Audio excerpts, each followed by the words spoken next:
Hello everybody.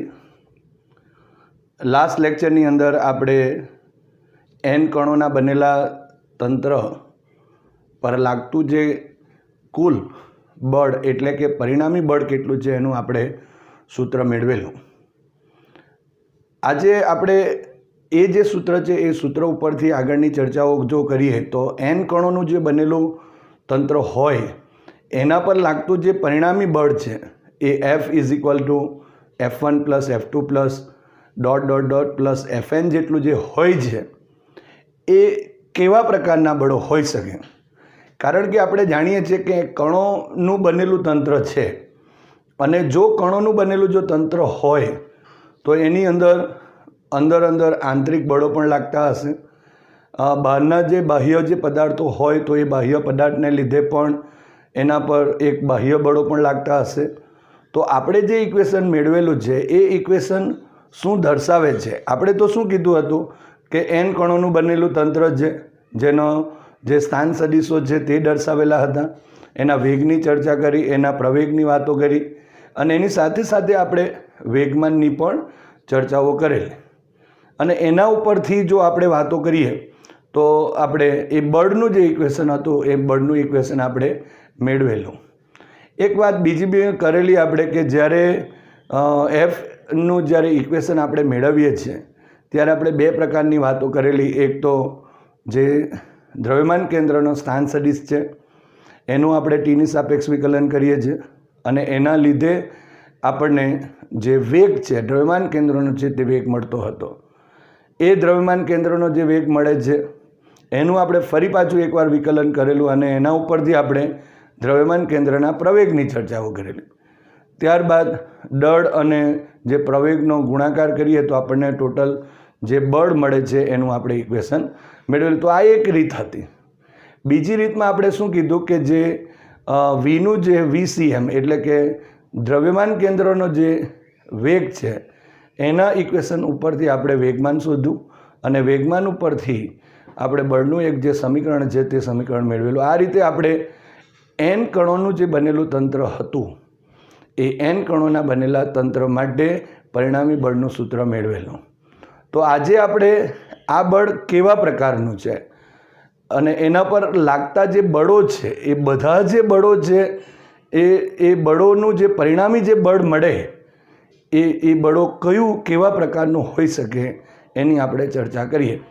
કારણ કે આપણે અત્યારે જ વાત કરી તે પ્રમાણે આપણે પરિણામી જે બળ છે એ પરિણામી બળ એ કણોના બનેલા તંત્રના દરેક કણ પર લાગતા જે બળો છે એ બળોના સદિશ સરવાળા બરાબર હોય છે. તો આ જે વાત આપણે લાસ્ટ પીરિયડમાં કરેલી હતી એનો જ આપણે ઉપયોગ કરીએ છીએ અને એના ઉપરથી આપણે આજે જે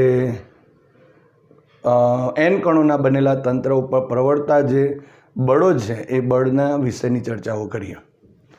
તો સૌપ્રથમ આપણે એ વાત જો લખી દઈએ તો એમ લખીશું એન કણોના બનેલા તંત્ર પર લાગતું પરિણામી બળ, એને આપણે કુલ બળ પણ કહી શકાય. કુલ બળ પણ આપણે કહી શકાય. F = F1 + F2 + ... Fn થશે. જ્યાં આપણે F1 નો મતલબ પહેલા જે કણ છે એ કણ ઉપર લાગતું જે બળ છે તે અને F2 બીજા કણ પર લાગતું બળ અને Fn એટલે એનમાં કણ પર લાગતું બળ અને બધાનો જો આપણે સદિશ સરવાળો કરીએ તો એ આપણને અહીં પરિણામી બળ મળશે. પરંતુ આપણે અત્યારે જે ચર્ચા કરી તે મુજબ જો આપણે વાતો કરીએ તો આ જે પરિણામી બળ છે એ બળમાં બે પ્રકારના બળો હોઈ શકે.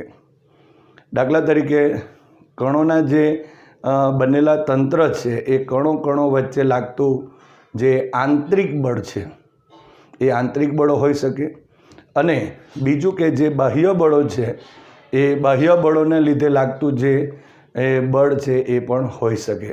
તો આપણે અહીં લખવું હોય તો 2 પોઈન્ટો કહી શકાય. પહેલો પોઈન્ટ કે કણો વચ્ચે જે લાગતું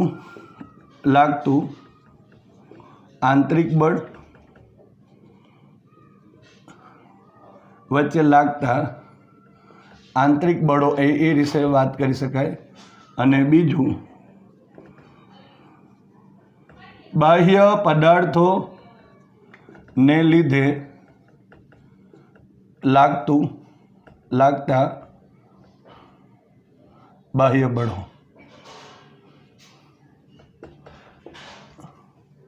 એટલે 2 પ્રકારના બળો થયા. એક તો અહીં આંતરિક બળો છે, બીજું બાહ્ય બળો છે.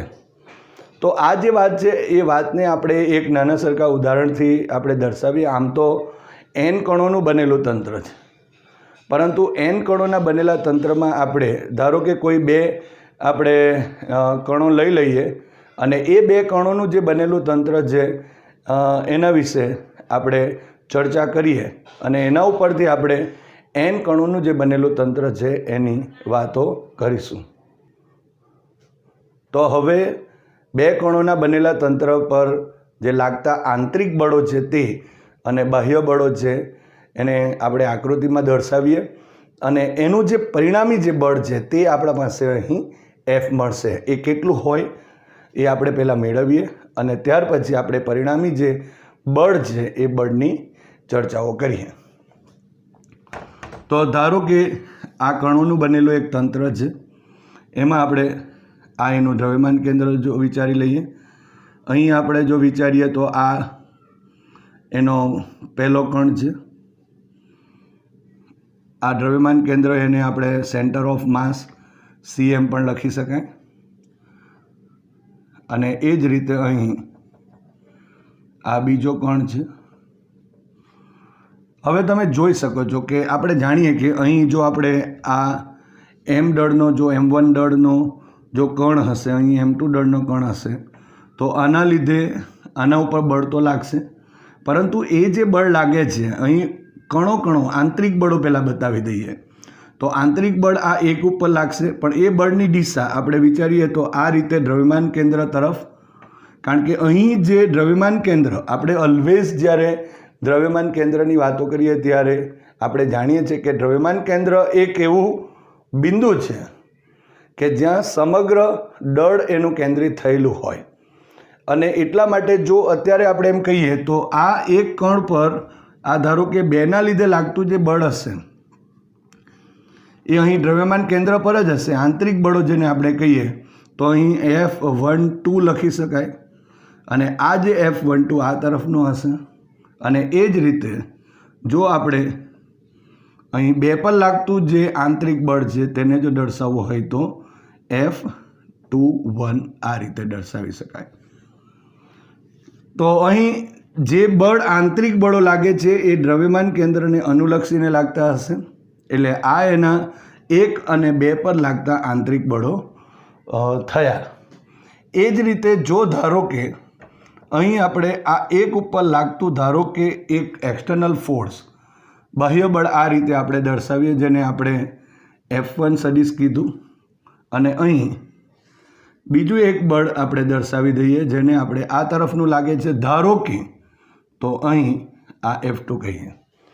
અહીં તમે F1 અને F2 પણ લખી શકો. અહીં F1 અને F2ની જગ્યા પર આ રીતે F1 = F1 EXT એક્સટર્નલ એવું પણ લખી શકો. F2ની જગ્યા ઉપર તમે F2 EXT એવું પણ લખી શકો. અહીંયા ઇન્ટરનલ છે તો ઇન્ટરનલ છે એ રીતે પણ આપણે દર્શાવી શકાય. પણ આ 2 કણોનું બનેલું જે તંત્ર છે એ 2 કણોના બનેલા તંત્રમાં પહેલો કણ અને બીજા કણના જે આંતરિક બળો છે એ આંતરિક બળો F12 છે અને F21 છે. અને જે બાહ્ય બળો છે, એક્સટર્નલ ફોર્સ જેને કહી શકાય, તો તે F1 અને F2 છે એમ કહી શકાય. તો હવે શું થશે કે આ જે બળ, આ 2 બળો છે, ધારો કે આ એક કણના લીધે જે બળો અહીં દ્રવ્યમાન કેન્દ્ર પર લાગશે, બંને બળો હશે. આ પણ બંને બળો આના પર જે લાગે છે તે દ્રવ્યમાન કેન્દ્રને અનુલક્ષીને લાગશે. એટલે જે પરિણામી બળ જે લાગવાનું એ પરિણામી બળ કેવી રીતે આપણે મેળવી શકાય? તો ધારો કે આ જો આપણા પાસે અહીં સેન્ટર ઓફ માસ લખી દઈએ તો આ જે બળ છે અહીં જો લાગશે તો એની દિશા આ તરફની થવાની. આપણે આકૃતિ જરા મોટી દર્શાવી દઈએ. આ રીતે વિચારી શકાય કે આ સેન્ટર ઓફ માસ છે. હવે આ બળ જે છે તે આ રીતે લાગશે, એટલે કે આ F12 થયું, જેની દિશા આ રીતે દર્શાવી શકાશે. અને અહીં જે બાહ્ય બળ લાગે છે એક ઉપર, તેની દિશા આ તરફની છે, માટે હું આ રીતે દર્શાવી શકું એને. આ F1 થઈ ગયું, બરાબર. તો હવે એ જ રીતે બીજા કણ માટે વાત કરીએ તો અહીં જો બળની દિશા હશે તો આ રીતે થવાની. તો F અહીં 2-1 થવાનું અને બાહ્ય બળની દિશા આ તરફની છે, તો આ રીતે આપણે દર્શાવી શકાય F2. ફરી એકવાર, આ એક્સટર્નલ ફોર્સિસ છે, આ ઇન્ટરનલ ફોર્સિસ છે. પણ આપણે જાણીએ છીએ કે ધારો કે બેના લીધે એક પર કે એકના લીધે બે પર જે લાગતા જે બળો જે દ્રવ્યમાન કેન્દ્રને અનુલક્ષીને હશે એ બંને બળોના મૂલ્યો તો કેવા છે? એક સમાન. એટલે અહીં જો આપણે લખવું હોય તો લખી શકાય કે બંનેના મૂલ્યો સરખા, પણ બંને પરસ્પર કઈ દિશામાં હશે? મૂલ્યો સરખા પરંતુ પરસ્પર વિરુદ્ધ દિશામાં છે. કારણ કે એક દળના લીધે બીજા પર ને બીજાના લીધે પહેલા પર લાગતા બળોના મૂલ્યો સરખા અને પરસ્પર જો એ વિરુદ્ધ દિશામાં જો હોય તો એનો મતલબ કે આ જે આંતરિક બળો છે એ આંતરિક બળોના લીધે લાગતું જે પરિણામી બળ, એટલે કે આંતરિક પરિણામી જે બળ મળશે એ અહીં શૂન્ય થશે.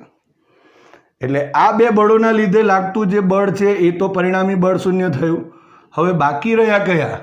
તો આ F1 અને અહીં F2.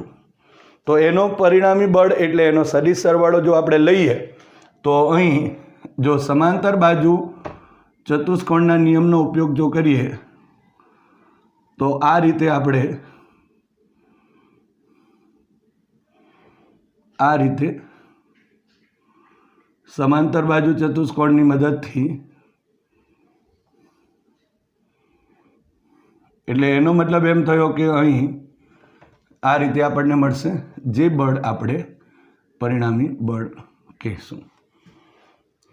એટલે અહીં જે કણોનું બનેલા તંત્રની અંદર જો આપણને બે બળો જે દર્શાવેલ છે, આંતરિક બળો છે અને બાહ્ય બળો છે, પરંતુ આંતરિક પરિણામી જે બળો છે એ પરિણામી બળો તો શું કરશે? અહીં એનું પરિણામી બળ અંદર તો શૂન્ય છે, માટે અહીં જે માત્ર ને માત્ર જે પરિણામી બળ મળે છે તે કોના લીધે મળશે?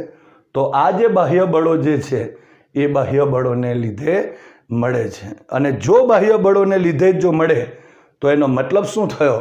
કે અહીં જે દ્રવ્યમાન કેન્દ્ર ઉપર જાણે કે આખા તંત્રનું, આખા કણોના બનેલા તંત્રનું સમગ્ર દળ કેન્દ્રિત થઈ ગયું હોય એ રીતે જે પરિણામી બળ મળે છે એ પરિણામી બાહ્ય બળ આપણને મળશે. એટલે કે એ રીતે બાહ્ય બળની અસર હેઠળ એ પદાર્થ ગતિ કરી શકે. તો એ રીતે આપણે વાત કરી શકીએ.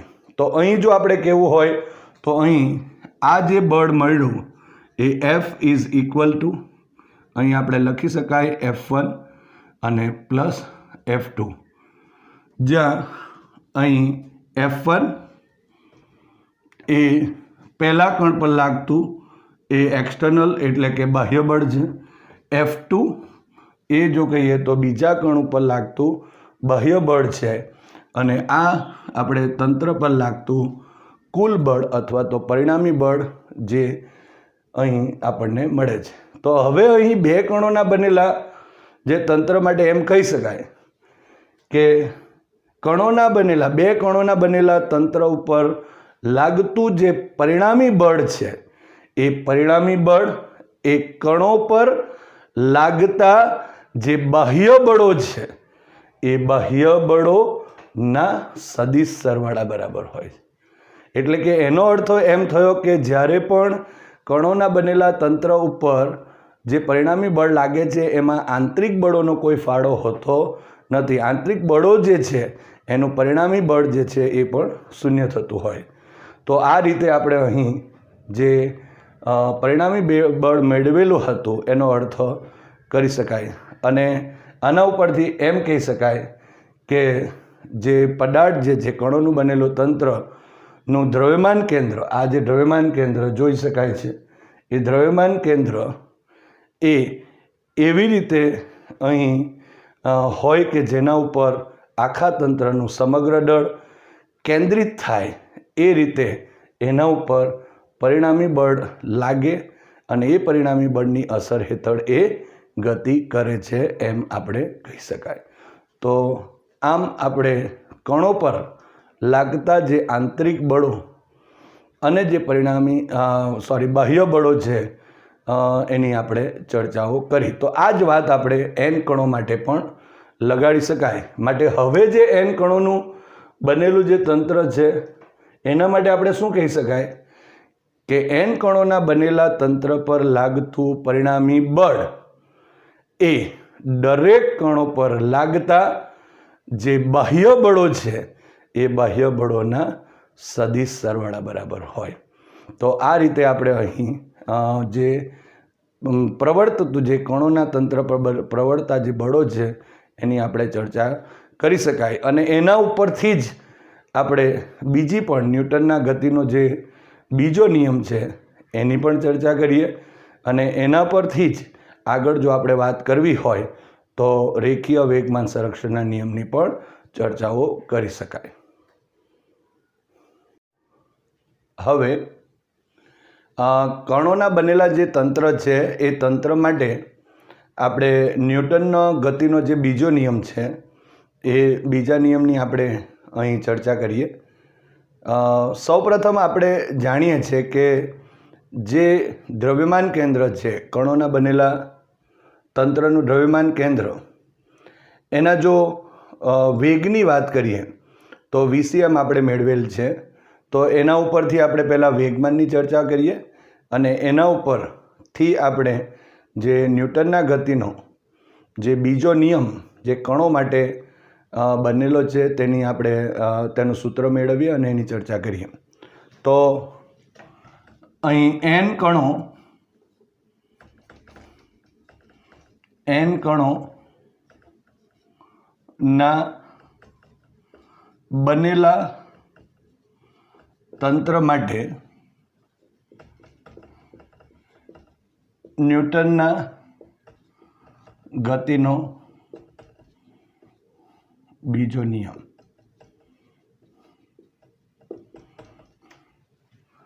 હવે આપણે દ્રવ્યમાન કેન્દ્રનો જે વેગ છે એનું સમીકરણ જો લખીએ તો VCM is equal two m1v1 plus m2v2 plus ... અને પ્લસ mn/vn થશે. અને ડિવાઇડેડ બાય અહીં m1 plus m2 plus ... plus mn થાય. જ્યાં આપણે કીધું છે કે m1 plus m2 plus ... plus અહીં mn is equal to capital M is equal to એ તંત્રનું કુલ દળ થાય. આ રીતે આપણે લખી શકીએ. માટે જો અહીં લખીએ તો VCM is equal two m1v1 plus m2v2 અને પ્લસ ... પ્લસ mn/vn અને ડિવાઇડેડ બાય કેપિટલ M થયું. માટે અહીં m into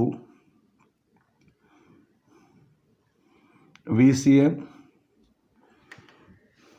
is equal two m1v1 plus m2v2 plus ... plus mn/vn થશે. તો આ રીતે આપણે જે દ્રવ્યમાન કેન્દ્ર છે એ દ્રવ્યમાન કેન્દ્રના વેગની વાતો કરી. હવે જો આપણે અહીં એમ ઇન્ટુ વી એટલે દળ ગુણ્યા જે કણ છે એનો વેગનો જો ગુણાકાર કરીએ તો આપણને અહીં એ કણનું વેગમાન મળશે. એટલે જો અહીં m1v1 કહીએ તો પહેલા કણનું વેગમાન, m2v2 કહીશું તો બીજા કણનું વેગમાન થશે, mnvn કહીશું તો એ એનમાં કણનું વેગમાન થશે. અને અહીં જો કેપિટલ M ઇન્ટુ VCM કહીશું તો એનો મતલબ એવો થયો કે અહીં એ તંત્ર જે છે એનું કુલ રેખીય વેગમાન એવું પણ આપણે લખી શકાય. તો અહીં આ રીતે પહેલાં તો લખીએ કે M into VCM is equal two P1 plus P2 plus dot dot dot plus શું થશે PN જેટલું થશે. ઓકે, હવે આ જે આપણા પાસે P1 P2 અને PN મળે છે તે અનુક્રમે કણ 1 કણ 2 અને એનમાં કણ જે છે તેના રેખીય વેગમાનો થયા અને એનો બધાનો એક સદિશ સરવાળો થયો અહીં. તો અહીં જો આપણે લખવું હોય તો એમ લખી શકાશે. માટે M into VCM is equal two અહીં આપણે સ્મોલ p લખીએ જે તંત્રનું કુલ રેખીય વેગમાન થશે, જ્યાં આપણે લખી દઈએ કે તંત્રનું કુલ રેખીય વેગમાન માટે જ્યાં તંત્રનું કુલ રેખીય વેગમાન ઇઝ ઇક્વલ ટુ p સદિશ થયું. માટે p ઇઝ ઇક્વલ ટુ અહીં P1 પ્લસ P2 પ્લસ અહીં dot dot dot plus PN થશે. તો આ રીતે આપણે અહીં એમ પણ કહી શકાય કે તંત્રનું કુલ રેખીય વેગમાન P, તો અહીં P is equal two P1 plus P2 plus dot dot dot plus PN જેટલું થાય. એટલે તંત્રનું કુલ રેખીય વેગમાન એ દરેક કણ પર લાગતું જે રેખીય વેગમાન છે એ પ્રવર્તું જે રેખીય વેગમાન છે એના સદિશ સરવાળા બરાબર હોય. અને અહીં પણ આપણે આ સૂત્ર ઉપરથી પણ એમ કહી શકાય કે તંત્રનું કુલ રેખીય વેગમાન એ તંત્રનું કુલ દળ અને તંત્રના દ્રવ્યમાન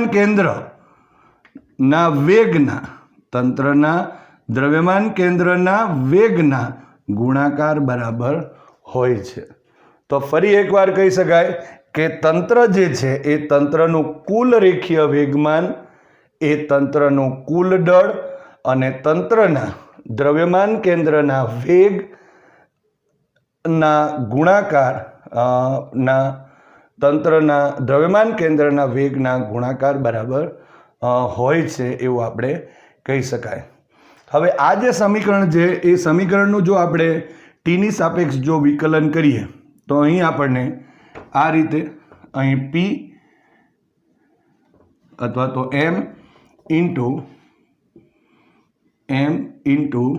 VCM is equal two P માટે ટીની સાપેક્ષ વિકલન લેતા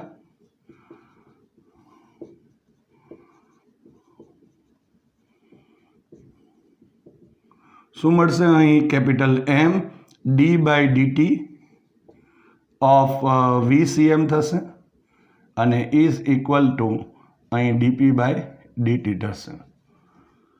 તો અહીં તમે જોઈ શકો છો M ઇન્ટુ અહીં ACM થયું ઇઝ ઇક્વલ ટુ અહીં dp/dt થશે. પરંતુ અહીં તંત્રનું કુલ દળ અને તંત્રના દ્રવ્યમાન કેન્દ્રના પ્રવેગનો ગુણાકાર એટલે તંત્ર પર લાગતું કુલ બળ થયું. એટલે F ઇઝ ઇક્વલ ટુ અહીં dp/dt થશે. તો આ આપણા પાસે અહીં તમે જોઈ શકો છો F is equal two dp/dt જે ન્યૂટનના ગતિનો બીજો નિયમ દર્શાવે છે, જ્યાં F એ તંત્ર પર લાગતું પરિણામી બળ છે. અત્યારે આપણે લાસ્ટ થિયરીમાં જોયું કે તંત્ર પર લાગતું જે પરિણામી જે બળ છે એ પરિણામી બળ એ માત્ર ને માત્ર જે બાહ્ય બળો છે એ બાહ્ય બળોના જ પરિણામી બળ જેટલું હોય છે. માટે આપણે અહીં એફ એક્સટર્નલ એવું પણ આપણે લખી શકાય. એટલે એફ એક્સટર્નલ એવું પણ આપણે લખી શકીએ ઇઝ ઇક્વલ ટુ અહીં ડીપી બાય ડીટી.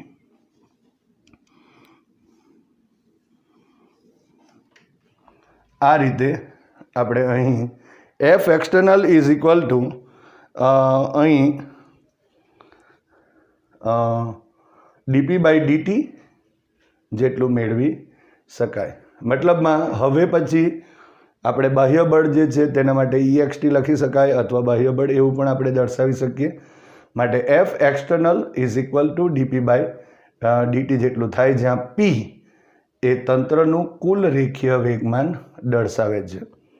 એટલે અહીં જો આપણે જો કહેવું હોય તો એમ કહી શકાય કે n કણોના બનેલા તંત્ર પર લાગતું પરિણામી બાહ્ય બળ. હવે જો આપણે કહેવું હોય તો એમ કહી શકાય કે પરિણામી બાહ્ય બળ એ તંત્રના કુલ રેખીય વેગમાનમાં થતા ફેરફારના સમય દર જેટલું હોય છે. અને આપણે કણો જે છે એના બનેલા તંત્ર માટે ન્યૂટનના ગતિનો બીજો નિયમ આપણે કહી શકાય. તો આ રીતે આપણે અહીં જે સમીકરણ છે એ સમીકરણને મેળવી શકીએ. હવે આ જે સૂત્ર છે એ સૂત્રનો ઉપયોગ કરી અને આપણે જાણીએ છીએ કે n કણોના બનેલા જે તંત્ર છે એ તંત્ર માટે એ રેખીય વેગમાન સંરક્ષણના નિયમની પણ ચર્ચાઓ આપણે કરી શકાય. કારણ કે આપણે જાણીએ છીએ કે જો જ્યારે કોઈ તંત્ર ઉપર જ્યારે બાહ્ય બળ લાગતું ન હોય ત્યારે એનું જે કુલ રેખીય વેગમાન એ અચળ રહે છે અને એના ઉપરથી આપણે રેખીય વેગમાન સંરક્ષણના નિયમની પણ વાતો કરી શકાય. ઓકે, તો આ રીતે આપણે અહીં ન્યૂટનના ગતિનો બીજો નિયમ જે છે એ કણોના માટે જે છે તે આ રીતે મેળવી શકાય.